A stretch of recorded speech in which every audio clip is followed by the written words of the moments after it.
Good evening. Can everyone hear me okay? Hopefully. Sorry about the sound issues there for our video. You can see all our previous forums on our YouTube channel, so you can catch them there. So, apologies for that. Good evening and welcome to tonight's forum, the National Care Service Scotland Demands. This is the Scottish Socialist Party's 5th live stream on our campaign for a national care service that's publicly owned and run, free at the point of need and fit for the 21st century. One that values quality of life for both staff and service users above all else. My name is Natalie. I'm a member of the SSP Lothians branch and I'll be chairing tonight's event. The coronavirus pandemic has had immeasurable impact on the working class across Scotland, not least of all in our care homes. With over 2,000 deaths occurring in care homes and widespread reports of inadequate and unsafe PPE, for a workforce who are already overworked and underpaid, it can no longer be ignored that the current system, predominantly driven by the private sector on the basis of profit, is not the care service the people of Scotland need or deserve. That's why the SSP is calling for a national care service that's publicly owned and run, free at the point of need, and fit for the 21st century. No other political party in Scotland supports this call. The SNP's latest announcement falls short of being anywhere near publicly owned or free. It's a national care service in name only. This is our 5th public forum on a national care service. Throughout this campaign, we've spoken to social care experts, trade unionists, frontline care workers, journalists, MSPs, and healthcare experts. We've commissioned a panel-based opinion poll that shows 69% of Scots support our version of a national care service. We've collected thousands of signatures at our street stalls and been featured on Good Morning Scotland and in the Daily Record. We have tirelessly campaigned on this issue and held the government's feet to the fire every step of the way. We did try and get an SNP representative to come tonight, and indeed we thought we had one for a while there, but it turned out it wasn't to be. That aside, we have a great lineup of speakers for you tonight. Joining us is Nick Kempe of Common Weal. Nick is a care expert and convener of Common Weal's Care Reform Group, who are writing Common Weal's manifesto for a national care service. We also have SSP National Spokesperson Roisin McLaren. Please put your questions to Roisin and Nick on the subject of a national care service in the chat, and I'll try and get through as many as possible in the time we have. And use the hashtag National Care Service to join the conversation on Facebook and Twitter. So let's get started. I'm pleased to welcome our first speaker, Nick Kempe of Common Weal. Over to you, Nick. Natalie, thanks very much for inviting me and well done on all your campaigning on this. I just want to start with a slightly wider view. I know the focus is going to be on care homes later, but I want to start with a slightly wider view about what care is. Care is actually essential to all of our lives. Basically, living is about care, from whether we're dependent on it when we're children, when we're growing up, all the way through to old age. And a lot of the satisfaction one gets from life is about actually giving care. But the really important thing to see is it's a relationship thing. That care, which is, if you see, a fundamental part of life, has been very, very much impacted on by capitalism, on our capitalist systems. And one of the reasons that influences how much care we need, for example, migration, forcing people to move for work, breaks up families, breaks up support networks, and it leaves people completely stranded. So the amount of care that we need is socially determined. And it's also very much gendered, if you like, and because we all know it's women who provide most of the care, whether that's paid or provided free. The majority of care in Scotland is actually provided just by people. It's not provided by paid carers at all. Now, what's happened in terms of care provision is two things. Basically, in terms of the capitalist system, first of all, there have been cuts to local authority funding. So the welfare state is generally under attack.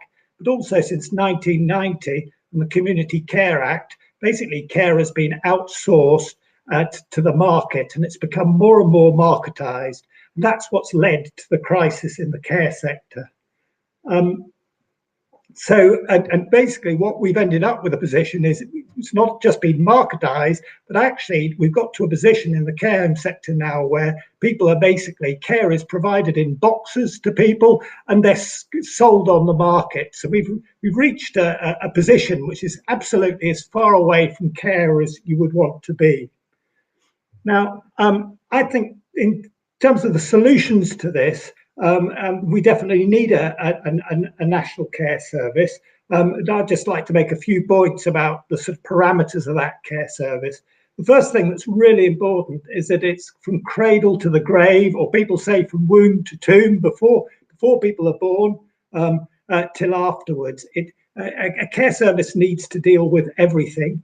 And I would suggest, just like the NHS, the NHS has a real place in people's hearts. And the reason it does is it's because, for all its faults, it's there for everybody. If we have half a care service, as proposed by the Feely Review and the SNP, just for adults only, it won't win popular support. So we need to absolutely go for a care service that helps everybody. The second really important thing I think about it is we need to separate it from health so that actually a care service stands independently of health. Of course, the SNP's proposals are basically to subjugate what's left of the care system and local authorities to the care service through the integration joint boards. I think that's an absolute disaster. And linked to that, what it's going to do is the remainder of the care system will be subject to top-down managerialism, when actually what we need in terms of care provision is we need, I used to be a manager, we need an end to people on managers from the top telling people what to do. We need to empower staff to provide care. If we come back to what I said at the beginning about care being about relationships, staff who are working in the care system need to have time to work with people. So I think that's really, really important. And last, and of course not least, the last factor of this system is about care absolutely has to be not for profit. And while we have the current system with people trying to make money out of it, we have to see this. We've now got an international world system with investors from America. We've got capitalism across Europe, care home industry spreading across various countries. Well, while we have that, it will be absolutely impossible to get care right in this country. So the starting point has to be, as in your policy, that care is completely not for profit and free at the point of use. Thank you very much. Thanks, Nick. Next up, we have SSP National Co-Spokesperson, Roisin McLaren. Thanks, Roisin. Thanks very much, Natalie. So first of all, I'd like to concentrate on why we're all here and why this topic is such an important one. We have to remember that over 7,000 people have now died of COVID-19 in Scotland, including the Scottish Socialist Party's own Treasurer, Jim McVicker. And for all the people that have lost loved ones and relatives and neighbours, we have to also remember that of that population, 2,500 of them died in residential care homes. The speakers at our previous event have correctly pointed out that those deaths were not a natural disaster. Yes, the virus is natural, but the pandemic is man-made. From the cutting down of wild places for intensive agriculture to our globalised economy, it is the interconnectedness of our environmental destruction that allowed the virus to spread. But it was the policy decisions of governments which allowed it to kill. If you doubt that, I would point out to you, for example, places like Vietnam, where there's only been 35 deaths. Or contrast Scotland, if you would, with Venezuela, a country of 28.5 million people, which has had 1,500 deaths, whereas Scotland, with only, has had over 7,000 deaths. It is health policy, a political decision on how much money to allocate to health, to social care, and to public health, which really made the difference, not how much resources a country had overall. So that brings me to Scotland. As I said, over 2,500 have people have died in privately run, for-profit residential care homes. And there was a very clear correlation between these homes being run for profit and having higher rates of COVID deaths. The private for-profit sector had 70% of all the COVID cases in care homes, whereas your not-for-profit sector had less than 40%. Many of the residents who did die were moved out of our hospitals in a policy to try and reduce bed blocking in the hospitals. These residents, a lot of them were moved without testing negative twice for COVID virus. It was a decision that ultimately led to thousands dying what could be described as the worst death, alone, isolated, without even the solace of family visits. None of us wish to die such a death. And the treatment of care workers during the pandemic has also been disgusting. Being asked to nurse when you don't have adequate PPE, being asked to look after somebody who's dying of COVID when you were never palliatively care trained, and sometimes caring for somebody who has tested positive for COVID without being told that they have tested positive. The private care model creates a stratified system with care quality and care provision distributed on the basis of wealth and not on need. And sometimes those with the greatest need and the least ability to pay are just given inadequate levels of care. That profit model devalues people's lives, the lives of elderly and vulnerable disabled people who cannot contribute economically. And it devalues the workers whose job it is to look after them. 43% of workers, care workers in Scotland, earn less than £9.30 an hour. And the vast majority of them, as Nick Kempe said, are women and of migrant origin. Due to this, you have a third of all care home staff resigning after a year, which means that the service is constantly leaking experience, which reduces the quality of care and, of course, reduces the value of care work as a career. Now, all these problems that I've just outlined, they existed long before the COVID pandemic, but the pandemic has certainly brought it into sharp focus. Creating a care service that truly is fit for the 21st century, I believe, is the only just response to this crisis. And that is why the Scottish Socialist Party has been campaigning for a national care service that's free at the point of need, and publicly owned and run and paid for through general taxation, just like our National Health Service. A care service to be based on the principles of universalism and on democratic public ownership. Service provided by care workers we have to see as care. Provision of care keeps residents in their homes and out of hospital beds. Good care means people will live longer, happier and healthier lives. Just as we understand that health is too important to be distributed on ability to pay, we have to understand that healthcare is not just hospitals, but also social care, along with nutrition, housing, access to green spaces, and a whole ecosystem of people's health. Therefore, adult social care should be part of a new universally provided service.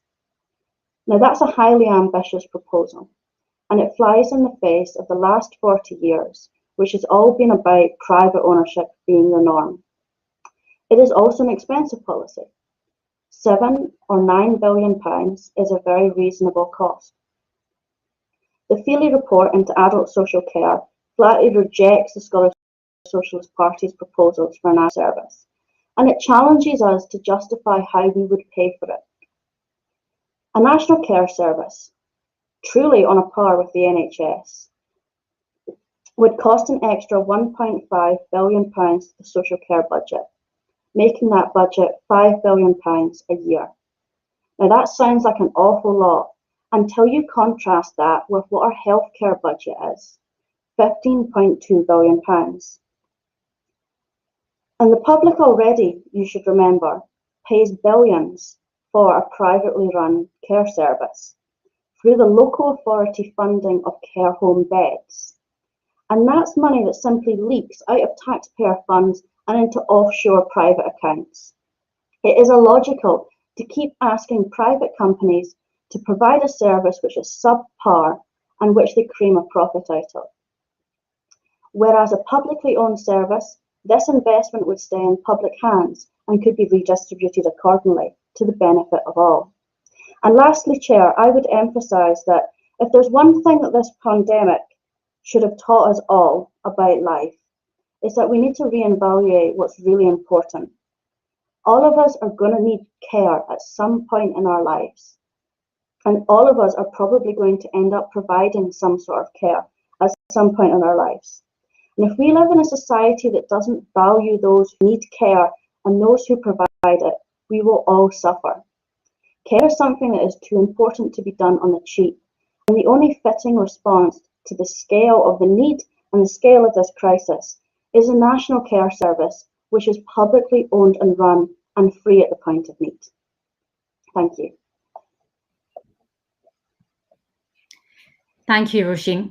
Before we get on to our discussion, we've got a short announcement from Scottish Socialist Party co-chair Callum Martin. Please do keep your questions coming in the chat for Roisin and Nick. Over to you, Callum. Thank you, Natalie. Now, Natalie mentioned earlier on the previous forums, and they really are worth rewatching, or indeed watching for the first time if you've not had the chance to view them so far. I think they all stand as a reminder that since the first forum, we've achieved so much in this campaign together.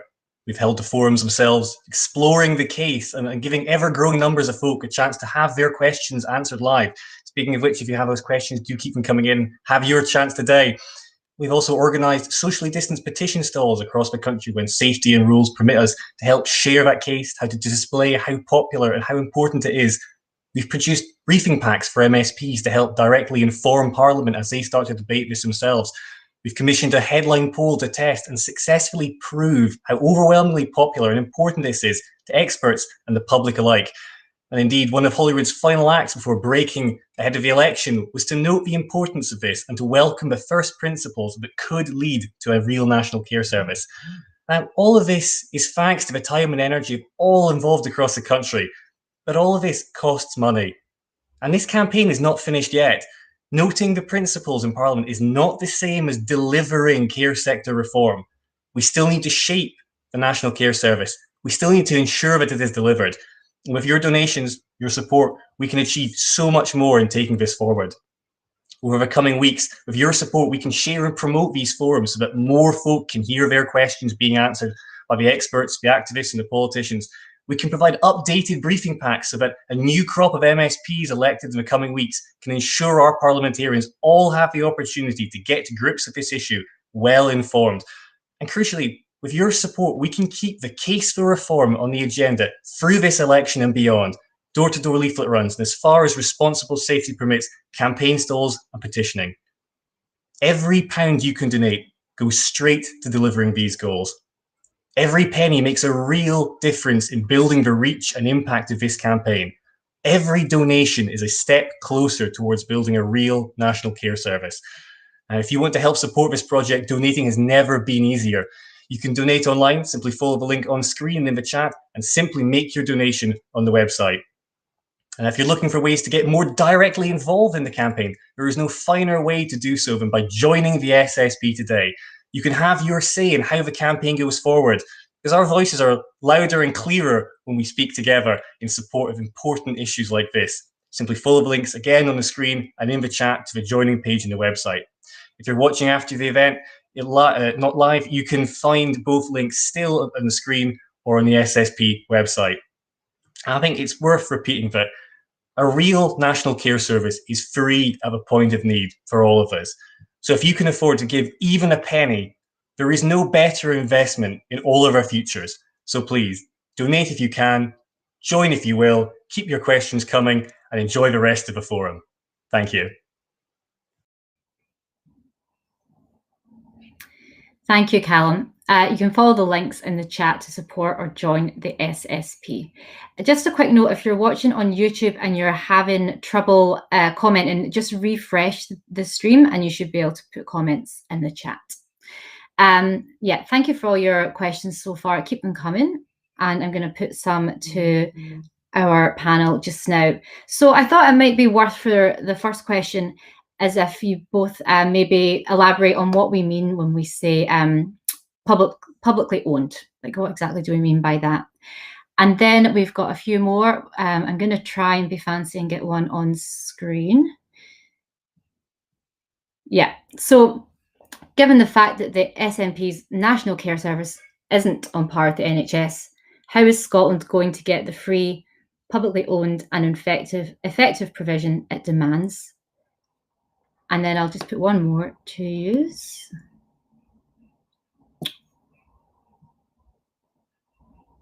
From Eva. Eva's hoping to get into care work. How would things be different for carers in a national care service? And Nick, I'm going to put you on the spot first and then go to Roisin. Okay, great. I'll start with the last one. What would be different for carers? The biggest scandal at the moment is you can just walk straight into a care job, right, without any training at all. You can just walk straight in, and on your first day, you could be sent into the house of somebody with dementia and challenging behaviour and just left to get on with it. And that's basically the position. There's some so-called statutory training on a bit of health and safety to do with moving and handling, but actually you can just go in not having a clue, all right? And the most important thing that we need to do, first of all, is to have a national training programme that people will come into care from all sorts of different age groups. You know, there will be people leaving school. There can be programs from leaving school, people going into training. I think all the training, by the way, should be paid before people start work. So I think there should be paid training schemes, but it may be people, for example, you know, the people who've looked after children or so on, or even looked after their parents who might decide they want to have a career in care. There's lots of different avenues for people joining care industry, but what we need is to have across the board that there is training, right, to support people to get into that. And then the second most important thing related to that is that I think that the care, and this is apart from pay and conditions and so on, but the care workforce need to be supported. So they need to be able to, and we're talking about people having to work with some of the most complex, people with really, really complex needs. There can be people who are, you know, people with dementia can be very confused, aggressive, challenging. It's very, very easy to make mistakes about that. At the moment, the workforce are completely unsorted. And in fact, what happens is, the current system is they tend to get punished. If they get things wrong, you can get referred to the Scottish Social Services Council and struck off, right? And there's every week there are just lots and lots of hearings removing the workforce from the register. So the whole thing's a complete disgrace. Now, I would see training as being a key bit of it. So it's too long an answer. They're very big questions. I'll skip to the first question next, which was what do we mean by publicly owned? Now, does publicly owned just mean, well, what I would say is we need to think about more than just state owned, right? Say publicly authority run services. But having said that, I think there are some major issues with the voluntary sector that we really have to think about. I think all services need to be not-for-profit, but some of the voluntary organisations at the moment actually run no different to the private organisations. The vision that we've been working on in Common Weal, though, is to allow some, what I would call community-embedded organisations, so local communities being able to run services, but with workers and so on paid on exactly the same rates as in the National Care Service. So they're not competing on the market.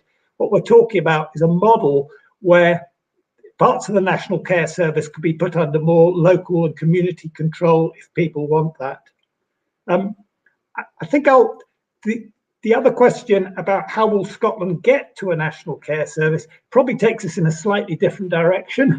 And maybe we'd come back to that, because I mean, how you take over the care home sector, for example, I think we could spend 5 or 10 minutes talking about that. Thanks. Roisin, do you want to go for those two questions as well? Yes, so I completely agree with everything Nick says about training, so I won't reiterate that. But I would also like to point out that a national care service would guarantee collective bargaining rights, something that unfortunately the Scottish Government has voted down on a number of occasions.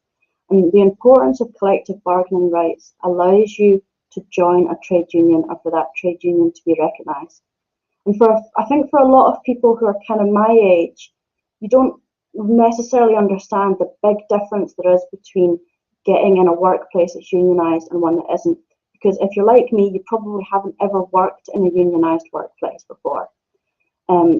Having somebody that you can go to clearly ask questions about what do I do if I'm being put in a situation and I haven't been trained for it? Why is it that the temp staff or the brought-in staff are being paid a different rate of pay to those that are directly employed by the care home? All of these questions you don't have any protection or any help from anyone if you don't have a trade union.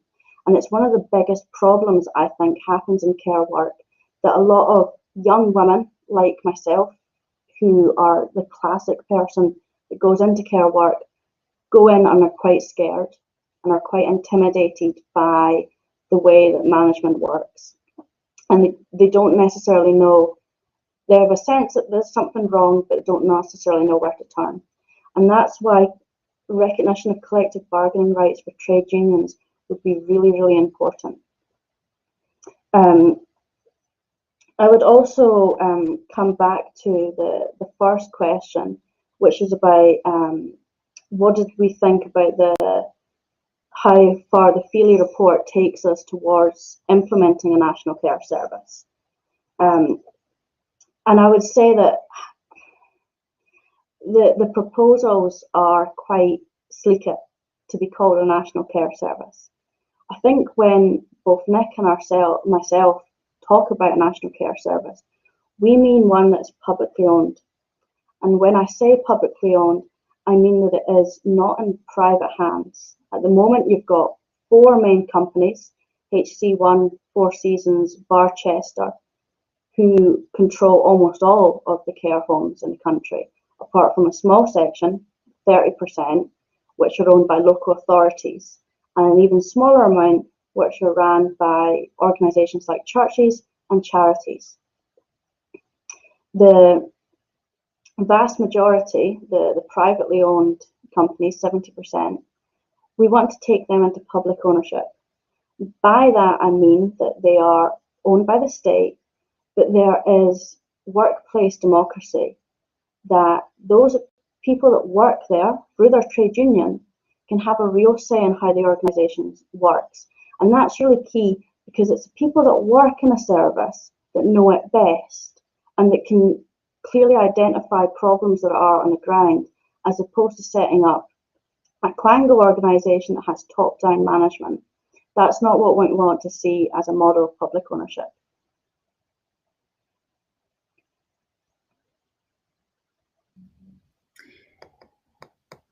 Thank you. And just a quick one, sorry, some of the YouTube comments aren't coming back up, but Roisin, would the SSP support a pay rise for care sector workers? Yeah, of course, absolutely. Like I said in my introduction, at the moment, 43% are paid less than £9.30 an hour. So the SSP campaigns for a living wage of £12 an hour for all workers. So that would extend, of course, to the care service.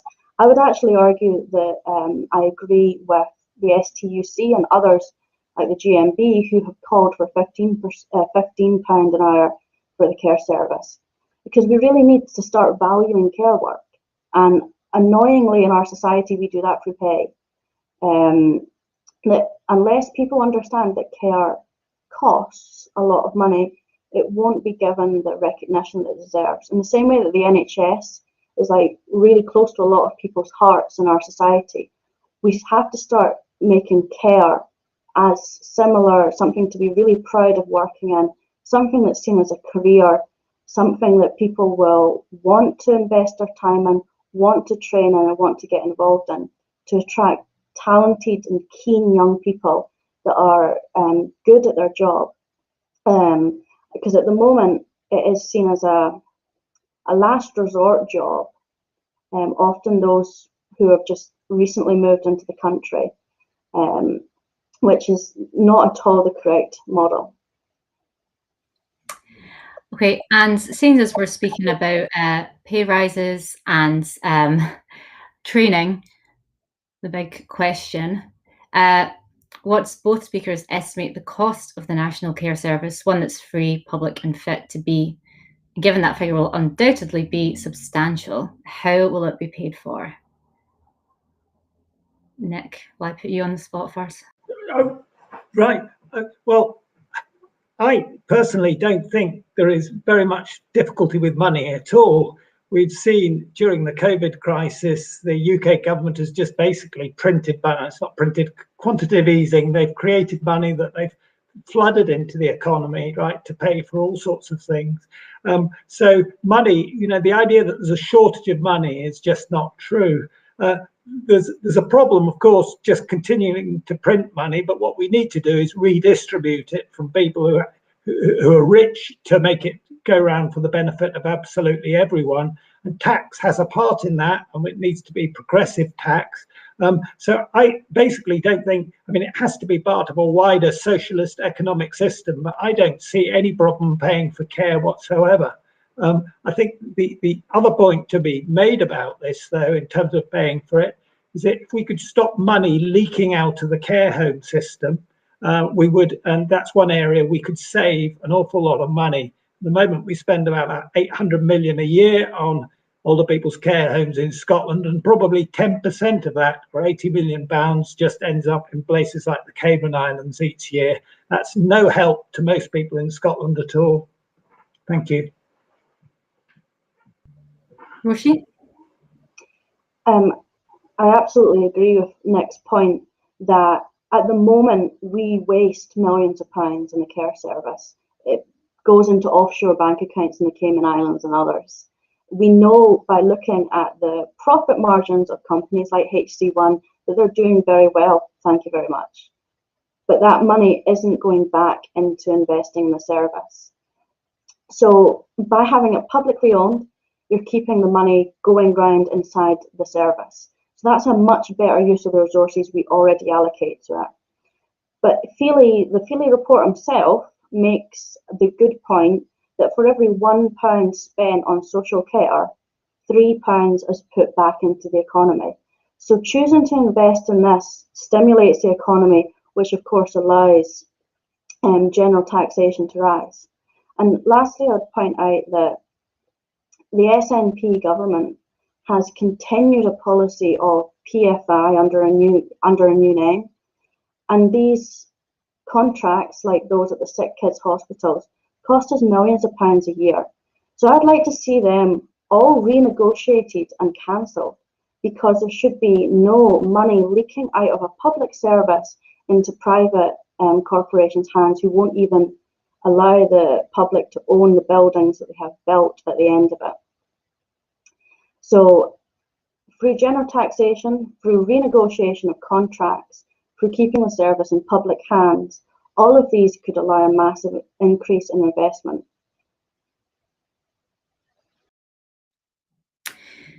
Thanks. And where do you both think this issue of a national care service, do you think it's going to be a big feature of the upcoming election campaign, or do you think it's going to be taken over by other things? Roisin, I'll come to you first this time. Yeah, so the SNP very interestingly has put in their manifesto a commitment to a national care service. Of course, they're a bit cheeky with that because they don't actually define what they mean by a national care service. So you have to go and look at the Feely report and Health Minister Jeane Freeman's comments on the subject to scratch the surface to see what they mean. During the debate about the Feely report in Parliament, Jeane Freeman said that the national care service being proposed would be on a par with the NHS. So on a par suggests that there's the same standard, there's some equality between them. And yet, the national care service that the SNP are proposing would not be free at the point of need, unlike the NHS. It would still allow residents to pay up to £100,000 a year for their care. It is not publicly owned. They propose keeping the exact same model of ownership where you've got 70% of it being privately owned and for profit. And it doesn't have any staff. Unlike the NHS, which is one of the biggest employers in the country, the only staff that this National Care Service would have is a quango of civil servants with a highly paid minister at the top of it. So although we have this proposal in a manifesto, it's not at all what the public understands a National Care Service to be. As Natalie said at the start, the SSP commissioned a poll on what the public wanted to see a National Care Service looking like. And 69% of respondents said that a National Care Service should be free at the point of need and should be publicly owned and run. And that figure was even higher for women, who of course are disproportionately care workers and unpaid carers, so know this issue the best. So they are playing to an obviously popular issue by name-checking the National Care Service. And I think that they will campaign on it and benefit from it. But when push comes to shove after the election, I wouldn't be surprised if you see them dumping the issue, because how can they possibly set up a National Care Service which isn't a National Care Service? It's simply one in name only. I think it would direct an awful lot of ire to them. So I think, like so many election promises, it's probably going to get the hook after the election's over. Thanks. Nick? First, I don't think the Feely Review is a National Care Service at all. So I think while the SNP will say they want a National Care Service, they won't really be very keen to explain what that involves, because it might create more debate. So I think it'll depend on the other parties really about whether it becomes an election issue. I think we've got a wider problem in terms of the politics going on at the moment, and if you like, the moral framework for politics, the emphasis is on whether, say, Albert is an immoral party or not because of the behaviour of Alex Salmond, and I don't want to minimise that at all, but if you compare that to the number of people who've died in care homes, for example, and what's happened to care homes relatives, it's an absolute side issue to what should be being central at the election. And what I fear at the moment is that actually a lot of the debate about the election is going to get sidetracked onto well, a lot of people are making a lot of noise about what are really minor issues in the scheme of things, and what we need to be talking about is economy, care, and all those big issues. Thank you. I'm still in a bit of trouble with the YouTube comments, but I think we have one asking how will young carers and unpaid carers fit into a national care service? And then we have another one from Craig, who's asking about how the union's responding to this campaign. Roisin, I'll go to you first. So as an unpaid carer, this is an issue really close to my heart, and I want to see unpaid carers brought in as being recognised as being part of the care service, because at the moment we provide millions, probably billions of pounds worth of care every year, and it's not valued. It's not monetary valued, but it's also not valued by society. A lot of it goes on behind closed doors, and there's a certain stigma about discussing these things. I see in the comments somebody mentioning Madeline Bunton's book Labours of Love, where she talks about kind of stigma attached to care, and particularly unpaid care that happens in your home, where we have a society that's really squeamish about talking about people's basic needs and about personal care, and unpaid carers are often just sidelined and forgotten about. There's no coincidence that the Carers Alliance is the worst benefit that there is, the least amount of money you can get from any benefit. It tells you a lot about what society values. So I want to see unpaid care being brought somehow into the National Care Service, as being recognised and given a better status, and carers being paid a living wage. The carers allowance should be enough for people to live on. It should be equivalent of your £12 an hour for a worker, because they are providing work. It is a real labour, a labour of love, as the book is called. So I think it's really important that the National Care Service wouldn't sweep unpaid carers under the carpet and ignore them, but bring them in and give them a better status and more recognition, and importantly, better material conditions and enough to live on. Thanks. Nick? Very good questions. Unpaid care, as I said, is crucial. Most care is unpaid. And what we have to think about is how we support unpaid carers. And I think there's two bits of that. One, I think separate to a national care service, is actually about the income. It's about benefits, support, financial support, particularly for people who give up work to care for people. So there's a massive poverty issue there that has to be addressed.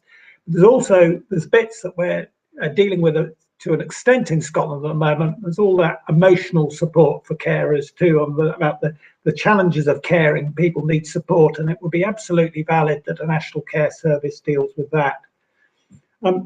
Young carers, and the point here, and this is why it's so important that a national care service is cradle to the grave. I mean, young carers are usually often looking after their parents or their siblings who may have disabilities, for example, and they're doing so because of a lack of care provision for other people in part. And we need to have good enough care provision across the board so that young people don't end up in a position of spending their lives caring for people when they actually should be being supported to grow up. So I think it's a really big issue, and I mean a good example of that is in terms of drug addiction. A lot of young carers are involved in supporting parents who have addiction problems and so on, and we know we've got record number of drug deaths and so on, and because of all of that, we haven't had any effective care service in relation to that. We've created a crisis among young carers.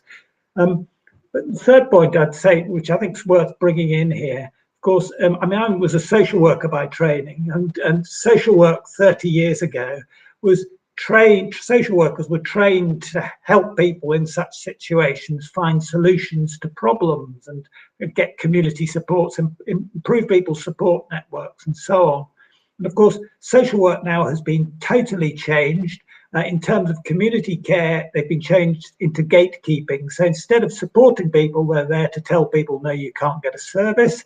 And in terms of younger people, it's now the entire focus is on child protection, and by which time it's too late. And if I can give a plug here, Common Weal, the last week or so, actually just brought out a publication on the future authority social work in Scotland, and you can see that on the website. We're arguing for fundamental reform of social work to provide more support to people.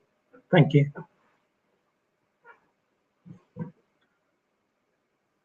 Thank you. I've got a question here. It's sort of a question of two parts. It's quite a long one. So on the issue of governance of this publicly owned and run care service, do the speakers think that the NHS or local government is the best possible model we can use?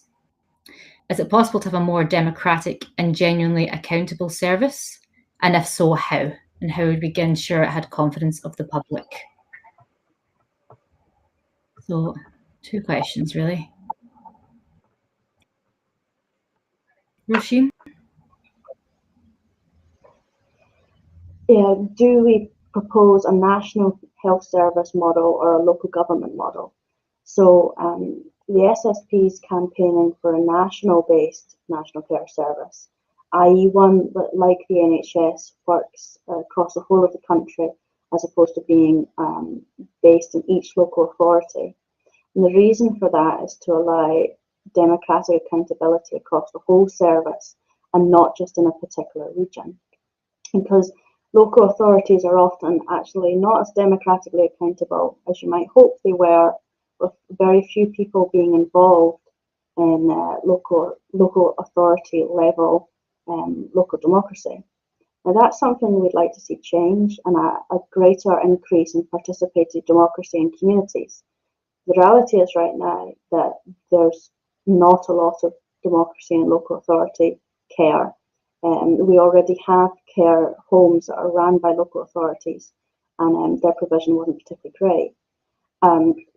So we support a national model. I think it's also a fitting response to the scale of the crisis. And there's a certain contradiction between having lots of smaller providers and trying to have a whole national strategic approach. So that would be my response to that. Thanks. And Nick? Oh, this is good. We're going to get some debate, because I'm going to disagree with Roisin a bit, I think, for the first time. It's absolutely crucial that, and where I agree, we need to have a national care service centrally funded by government. We cannot have a position of local authorities trading care for some other budgets, which happens at the moment. So we're very strongly arguing that there should be national funding according to need, and that funding should then be distributed across the country according to need. But when I say we, the Commonweal is very concerned about that being too centrally controlled. The Feely proposals are not just that it's accountable to a new minister, but that it will be managed by a new minister. When you see that a whole lot of the care home disaster that took place was the responsibility of central government. It was central government that basically instructed the NHS to discharge people into care homes, whether infected or not. It's central government that has denied, set the rules on relatives visiting in care homes. There's a whole lot of things that government have done in this crisis which would get us very, very worried. So what we're arguing for is actually that, although centrally funded, we would like to see care service being located within local authorities. But having said that, where I would agree with Roisin, we need then, along with that, radical reform of local authorities to make them more democratic. But the Feely model at the moment is basically that there are going to be the integrated joint boards between health and social care, partly going to be dominated by the health service, which I don't think is very helpful for care, but it will also be full of unelected people, and that's not democratic at all. So I think, it's very, very dangerous to take care away from local authorities. And I'll take another point here, is if you set up, as the Feely report is suggesting, the commissioning of care sits with these joint boards, what will happen if there's a shortage of budget is that those boards will decide that they can no longer afford to purchase local authority services, and we will see the privatisation of the rest of what's left of public care in Scotland. So I think there are real risks of removing care from local authorities, and I hope we can have further debate on it. Well, Roisin, would you like a chance to respond, since the debate has started? Yes, absolutely. I'm actually not sure Nick and I disagree as much as we might think we are, because I completely agree with the point about the need to have centralised budgets. This argument about whether local or national is better is exactly the same argument we had about the healthcare service. So if you go back to Herbert Morrison, who argued for local authority control of hospitals, that was his model for the London City Council, which he led from 1934. And Bevan argued back that the moment that there is a tight squeeze on local authority budgets, that they will have to choose between providing for the hospital and some other service. So it's really important that we keep a centralised funding to this. But I think that the question that we're debating about is not that. Nick and I think are in agreement of that, but the level of local control or community control over what the nature of that service looks like on the ground. And for that, I'm absolutely happy and open to debate. But the key thing, I think, the real area where there's disagreement between ourselves and others is on whether or not it's free at the point of need and publicly owned and run. Nick, yeah, you've got something to say there? Just here, and I think there's an issue too, really, basically about, is a national care service seen as being the servant, subsidiary to the NHS?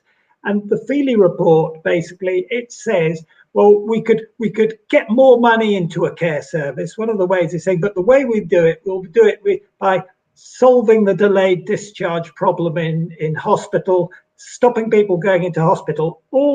It's all health focused, and all the targets for local authorities of the last 15 years, they've all been trying to solve this problem of how do you get people out of hospital quickly, right? We know in COVID now, actually, we just need more hospital beds. You know, there's a problem. There are problems with cuts in the NHS, and we should stop trying to make savings in the NHS to faster care. We need to look at them separately. But on the care side, a lot of the things that are necessary for good care and make it work are based in local authorities.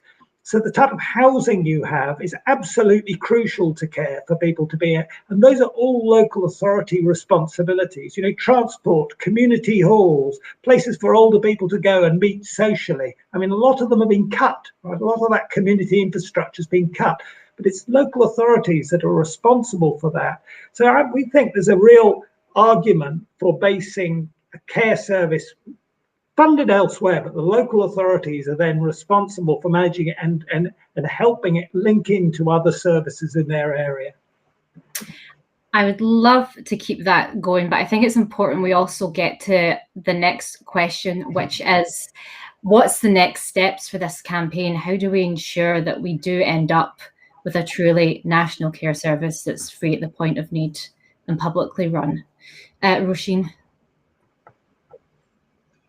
So, although I don't think they'll deliver on it, the SNP putting this in their manifesto when they're likely to win the majority of seats is a bit of a gift to the campaign, because it gives us something to hold our feet to the fire with. They've made this an election pledge now. And like I said, I don't think it's an election pledge that will be delivered even in its skeletal form that the Feely report says.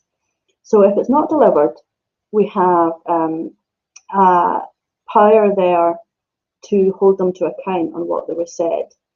But even if it is delivered, integration of joint social care boards and then rebranding of it, right, with no budget and no staff, not anything that could be called National Care Service.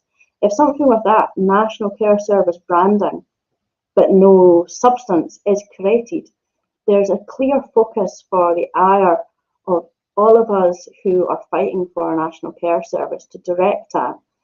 And I think it's very important that after the election, that folk like Nick and myself are constantly in contact and looking at where this campaign's going to go, which direction the Scottish Government will go in on whether or not to set one up.